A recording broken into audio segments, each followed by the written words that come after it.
for marry my countrywoman. You know the dame way. You know for go nyama. Countryman, countrywoman. Na time for blow na tori day. When I throw am, una catch am. Na yellow broadcast is na una man, senator, ikuna man de bamenda man, ade kankwe bakwe man, how una siam. We go now get tori na for the girl wey dey sing Mutumbu. In name na Roseline Layo. That girl wey dey sing Mem fast. Yes. Now for Côte d'Ivoire. I want to say more start the program with some information way it is some way because inside the program some kind of information in the way it go make some people them their heart just beat some way they say they don't chakara their heart. Una no forget so we go talk football too today for the program about Njita Palaba what happen in Njita Africa food don't give 5 years. But we'll continue with the Roseline Layo. Roseline Layo, Côte d'Ivoire artist, it is very popular too.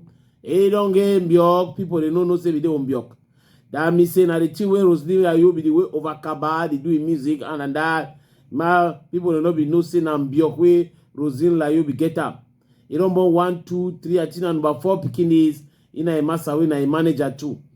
Dinga, he like a massa so to go past place.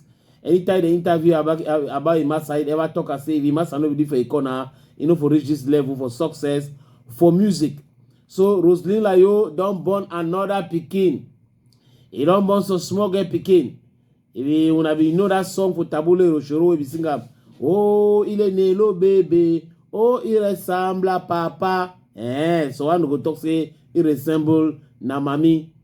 The small girl pikin, they fine, catch am. The thing, the pikin will fine. Nothing that.